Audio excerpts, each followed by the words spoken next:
आपको दावे के साथ मैं कह रहा हूँ कि बहुत जल्दी मैं बेल करा उसको बाहर। 1 हफ्ते के अंदर उनको बाहर नहीं, समय तो इसमें ले चुकी वहाँ पर नहीं, लेकिन 1-1.5 महीना के अंदर में वो बाहर होंगे। जो धाराएं लगी है कितना मुश्किल इनके लिए हो सकता है? धारा देखिए, कौन कौन सी है ये बता आजकल दीजिए। एक फैशन हो गया है, हाँ। लड़का लड़की लिविंग रिलेशन में दोस्ती करेंगे, 3-4 साल साथ में रहेंगे, हाँ। तो उस टाइम में कुछ नहीं होगा, और जरा सा खटपट होगा तो रेप का इल्जाम लगाएंगे, लड़का जेल जाता ठीक है। है। रोशन रोही के मामले में आपने देखा था, जी।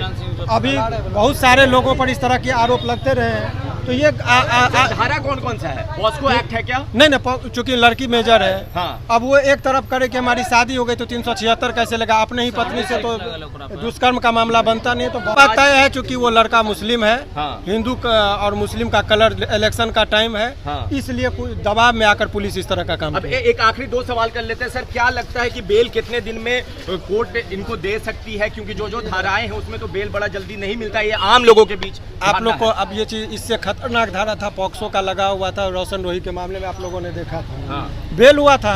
और हमारे साथ वकील साहब मौजूद हैं, यही वकील हैं मनी मेराज के मामले में। क्या हुआ है सर पूरा ये मामला? पूरी तरीके से अब स्पष्ट हो गया कि ये निर्दोष थे, इनको फंसाया गया था। डॉक्टर मजिस्ट्रेट साहब हैं, वो बहुत ही विद्वान है, सुनील सर जो है एसीजीएम साहब ने, उन्होंने बहुत ही बारीकी से सारे चीजों को देखा। इस एफआईआर को देखने से ही लगता है कि वो फंसाया गया है। अब बेल के लिए उन्होंने कहा कि चूंकि यहाँ से तो इनको भेजने का था, चूंकि केस यहाँ था नहीं, उस बिंदु पर हो गया गाजियाबाद। अभी हम लोग निकलेंगे गाजियाबाद से बेल बहुत जल्दी। मनी मेराज ये तय हो गया कि झूठा मुकदमा में फंसाया गया था, वो एफआईआर से अब बेल के लिए। ट्रांजिट रिमांड क्यों दे दिया सर? क्योंकि वहाँ पर बेल का सुनवाई वहीं पर होना है, यहाँ नहीं होगा। नहीं, बेल का सुनवाई का जुरिडिक्शन यहाँ, चूंकि केस गाजियाबाद में था, हाँ। तो बेल वहीं पर होगा, सुनवाई वहीं पर उनको भेजा। तो आप लोगों ने कोशिश की कि उनको ट्रांजिट रिमांड ना दिया जाए?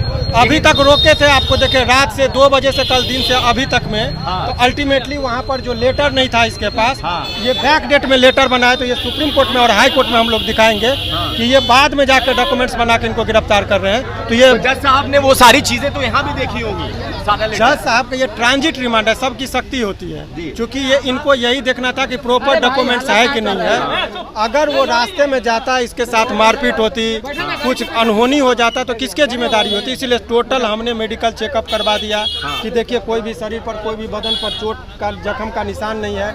अगर रास्ते में कुछ भी होती है तो जो पुलिस, उनका सिग्नेचर लिया गया, जो पदाधिकारी जाएंगे सबका आई कार्ड लिया गया कि आप सारे, आपकी जिम्मेदारी है। और इनको 48 घंटा 24 घंटा चूंकि जाने का भी समय का बताया गया है। कल इनकी पेशी कोर्ट में गाजियाबाद में होगी और परसों हम लोग बेल के लिए आवेदन करेंगे। बहुत जल्दी मनी मेराज आपके बीच आप जाएंगे गाजियाबाद? निश्चित तौर पर गाजियाबाद। अब ये बताइए कि जो धाराएं लगी है कितना मुश्किल इनके लिए हो सकता है? धारा कौन कौन सी है ये बता आजकल एक फैशन हो गया है, हाँ। लड़का लड़की लिविंग रिलेशन में दोस्ती करेंगे,